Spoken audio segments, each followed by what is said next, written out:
नमस्कार मंडळी, श्री स्वामी समर्थ. मी तृप्ती. तुम्हा सर्वांचं माझ्या चॅनलमध्ये खूप खूप स्वागत आहे. बघा मंडळी, श्रावण महिना हा अतिशय पवित्र महिना आहे. या महिन्याला विशेष महत्त्व आहे कारण हा महिना भोले शंकराला समर्पित आहे. आता अनेक जण या श्रावण महिन्यामध्ये भोले शंकराची विविध पूजा अर्चा करत असतात आणि असंच या हिंदू धर्मामध्ये आपले जे सण असतात त्या सणांची रेलचेल या श्रावण महिन्यापासून सुरुवात झालेली असते.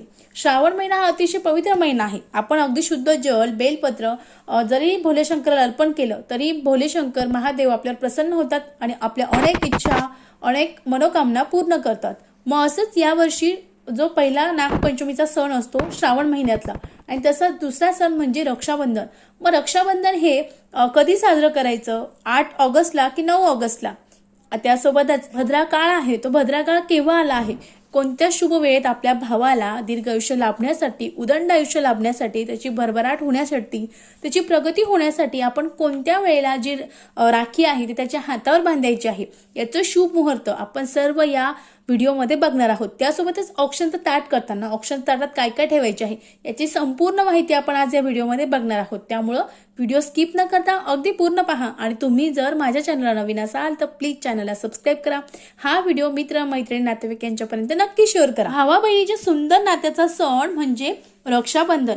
या दिवशी बहीण भावाच्या हातात राखी बांधते, भावाचं औक्षण करते व भाऊ बहिणीला तिचे रक्षण करण्याचं वचन देत असतो. हे वचन प्रत्येक भावाच्या भाऊ जो आहे तो शेवटपर्यंत निभावत असतो. त्यामुळे हिंदू धर्मातील हा जो सण आहे हा अतिशय खास सण आहे.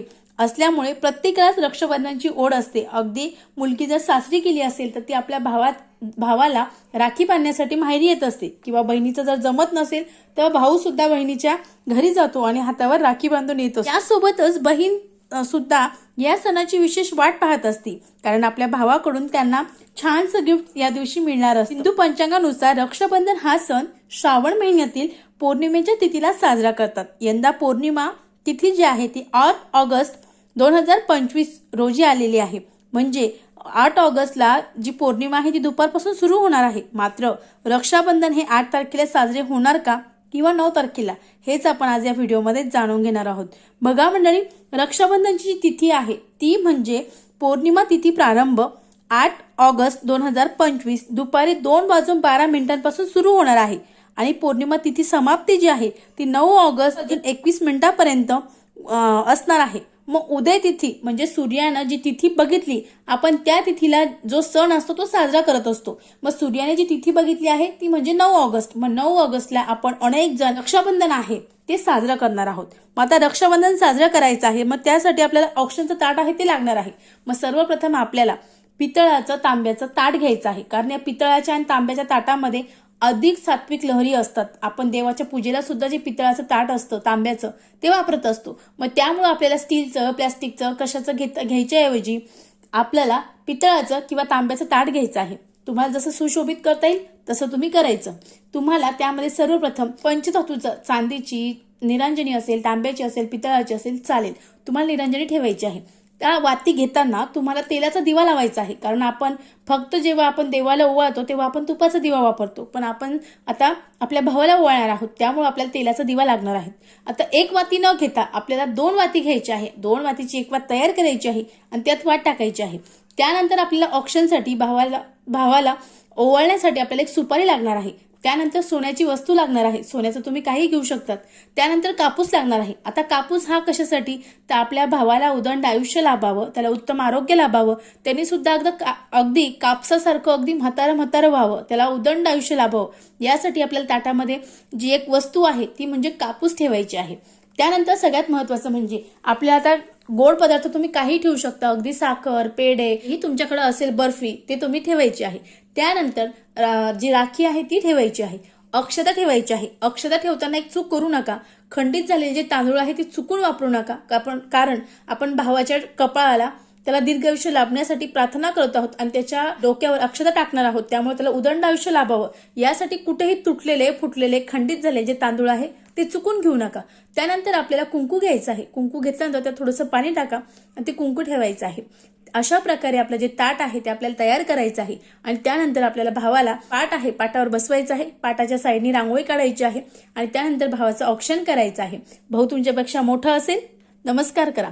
लहान असेल तो तुम्हाला नमस्कार करेल. तुमच्याकडे जशी पद्धत असेल तसं करायचं आहे. आता सगळ्यात महत्त्वाचं जे रक्षाबंधन आहे त्याचं शुभ मुहूर्त काय, तर बघा रक्षाबंधनचं जे शुभ मुहूर्त आहे ते सकाळी 9 ऑगस्टला 5:47 पासून सुरू होणार असून दुपारी 1:24 रक्षाबंधनासाठी शुभ मुहूर्त आहे. म्हणजे 7 तास 10 मिनिटाचा शुभ मुहूर्त आपल्याला लाभणार आहे. मग त्यामुळे तुम्हाला 9 ऑगस्टला अगदी तुम्ही सकाळी 5:47 पासून राखी बांधू शकता. ती दुपारी 1:24 तुम्ही राखी बांधण्याचा हा अतिशय शुभ मुहूर्त आहे. त्यानंतर आता सगळ्यात महत्त्वाचं आपण शुभ मुहूर्त पाहिलं, पण अशी काही वेळ आहे की त्या वेळेला आपल्याला चुकूनही आपल्या भावाला जी राखी आहे ती बांधायची नाही. मग तो भद्र काळ किंवा जो वाईट काळ आहे तो कोणता आपण ते बघू. बघा राहू काळ हा सकाळी 9:07 ते 10:47 असणार आहे. मग त्या काळामध्ये तुम्हाला चुकूनही तुमच्या भावाला जी राखी आहे ती बांधायची नाही, कारण राहू काळ हा 1 तास 40 मिनिटं असणार आहे. राहू काळात जी राखीची बंधने आहेत ती अशुभ मानली जातात. त्यामुळे या काळामध्ये चुकूनही तुम्हाला तुमच्या भावाला जी राखी आहे ती बांधायची नाही. मग आता भद्रकाळ जो असणार आहे तो भद्रकाळ का पाळावा, काही याचं पौराणिक कथा आहे का? आम्ही जर भद्रकाळामध्ये आमच्या भावाला राखी बांधली तर काही होतं का? तर हो, काही पौराणिक कथा आहे की त्या पौराणिक कथेनुसार आपण भद्रकाळामध्ये जे शुभ कार्य आहे ते करत नाही, कारण भद्रकाळ हा अशुभ काळ असतो. या अशुभ काळामध्ये आपण चुकूनही जे शुभ कार्य आहे ते करायचे नाही. याचे परिणाम जे आहेत ते आपल्यासोबत उलट घडत असतात. मला पौराणिक कथा काय ते जाणून घेऊ. बघा मंडळी, यंदाच्या राखी पौर्णिमेला भद्रकाळ असणार नाही, यामुळे निश्चिंत होऊन राखी बांधावी. पण आपण जर भद्रकाळामध्ये राखी न बांधण्याचे कारण म्हणजे पौराणिक कथेनुसार रावणाच्या बहिणीने त्याला याच भद्रकाळात राखी बांधली होती आणि त्यामुळे त्यांचा विनाश झाला हे सर्वांनी पाहिले. त्यामुळे भावाच्या सुखी व उदंड आयुष्यासाठी भद्रकाळात कधीही चुकूनही जी राखी आहे ती बांधल्या जात नाही. यासोबत आता राखीचं जे मुहूर्त आहे यासोबत आता अनेकांना वाटतं की आपण राखी बांधली, मग राखी बांधण्याचं आपण शुभ मुहूर्त पाहिलं, मग राखी काढण्याचं काही शुभ मुहूर्त आहे का? तर हो, अनेकांकडे दुसऱ्या दिवशी काही शुभ मुहूर्तावर जी राखी आहे ती सोडली जाते. आता यासोबतच रक्षाबंधन म्हणजे राखी बांधण्याचा शुभ मुहूर्त असतो. तसेच राखी देखील विशिष्ट काळाने काढली जावी असे मानतात. रक्षाबंधनच्या 24 तासानंतर राखी काढण्याचं सांगितलं आहे. पण तसेच अनेक जण जे आहेत ते गोकुळ अष्टमीच्या दिवशी राखी काढतात. अनेक जण आपल्या बहिणीचे रक्षासूत्र जे आहे ते राखी म्हणून आपोआप जेव्हा हातातून निघून जाईल तोपर्यंत जे रक्षासूत्र आहे राखी आहे ते हातात ठेवतात. आता अनेकांकडं आमच्याकडे जी पद्धत आहे ती जेव्हा आपला हा श्रावण महिना संपतो आणि पोळा हा सण येतो, या पोळ्याच्या सणाला आमच्या घरी ज्या राखी आहेत पुरुष मंडळी ते काढून जी बैल असतो त्या बैलाच्या किंवा गाईच्या अंगावर टाकत असतात. तुमच्याकडे जशी पद्धत असेल तशा पद्धतीने तुम्हाला जी राखी आहे ती काढायची आहे.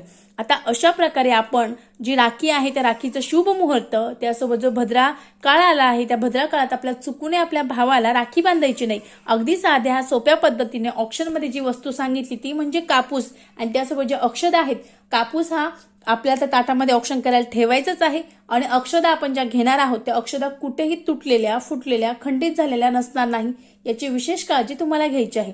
अशा पद्धतीने आपल्याला रक्षाबंधन हे अतिशय सुंदर अशा प्रकारे आपल्याला जे रक्षाबंधन आहे ते अतिशय उत्साहात साजरा करायचा आहे. सर्वांना रक्षाबंधनच्या खूप खूप शुभेच्छा. तुम्हा सर्वांचं बहीण भावाचं नातं अतूट राहावं हीच मी स्वामींच्या चरणी प्रार्थना करते. झालेली सेवा महाराजांच्या चरणी रुजू करते. परत भेटू एका नवीन व्हिडिओमध्ये. श्री स्वामी समर्थ. धन्यवाद.